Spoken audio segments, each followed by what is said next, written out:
கோவை மாவட்டம் துடியலூர் சுப்பிரமணியம் பாளையத்தில் ஓட்டுக்கு பணம் கொடுத்த 3 இளைஞர்களில் ஒருவரை பிடித்த ஊர் மக்கள் தேர்தல் பறக்கும் படை அதிகாரியிடம் ஒப்படைத்தனர். மற்ற 2 தப்பி ஓடிய நிலையில் பிடிப்பட்டவரிடம் இருந்த 42,500 ரூபாய் பணம் பறிமுதல் செய்யப்பட்டுள்ளது. கூடுதல் விவரங்களுடன் இணைகிறார் செய்தியாளர் சதீஷ். விவரம். இப்போ பாத்தீங்கன்னா கோயம்புத்தூர் பாராளுமன்றத்துல தமிழ்நாடு பிஜேபி தலைவர் அண்ணாமலை, அதிமுக சார்பில் சிங்கை ராமச்சந்திரன், திமுக சார்பில் கணபதி ராஜ்குமார் உட்பட பல்வேறு கட்சியை சேர்ந்தவங்க போட்டிடுறாங்க. இதுல பிஜேபி, அதிமுக, திமுக கட்சிக்கிறதா கடும் போட்டி கோயம்புத்தூர் நிலவுகிறது.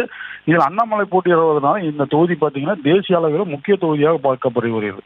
இதற்காக ஒன்றிய பிரதமர், நிதியமைச்சர், தமிழக முதல்வர், காங்கிரஸ் தலைவர் ராகுல் காந்தி இப்படி முக்கிய தலைவர்கள் அனைவருமே இங்க வந்து பிரச்சாரம் பண்ணிட்டு இருக்காங்க. இந்த நிலைமையில நேற்று இரவு துடிலூர் அருகில் உள்ள சுப்பிரமணியம் பாளையம் 15வது வார்டு பகுதியில பொதுமக்களுக்கு பணம் கொடுப்பதாக தகவல் கிடைச்சிருக்கு. ஸோ அந்த பகுதியில் இருந்த மற்ற பொதுமக்கள் அங்க வந்து பார்க்கும்போது 3 நபர்கள் அங்க இருக்கிற பொதுமக்களுக்கு பணம் கொடுத்துட்டு இருந்திருக்காங்க. உடனே அவங்க வந்து செல்போன்ல வீடியோ எடுத்துட்டு பிடிக்கிறாங்க. அப்போ 2 பேர் தப்பி ஓடிடுறாங்க. ஒருத்தர் மட்டும் சிக்கிறாரு.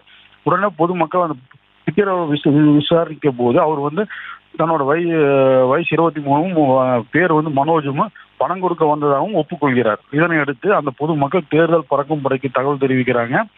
சம்பவத்துக்கு விரைந்து வந்த தேர்தல் பறக்கும் படை அதிகாரிகள் அந்த மனோஜை பிடிச்சு துடிலூர் காவல் நிலையத்தில் ஒப்படைக்கிறாங்க.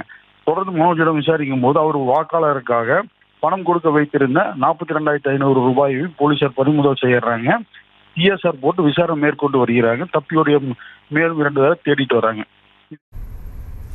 விவரங்களுக்கு நன்றி. செய்திகளை உடனுக்குடனும் துல்லியமாகவும் தெரிந்து கொள்ள சப்ஸ்கிரைப் பண்ணுங்க.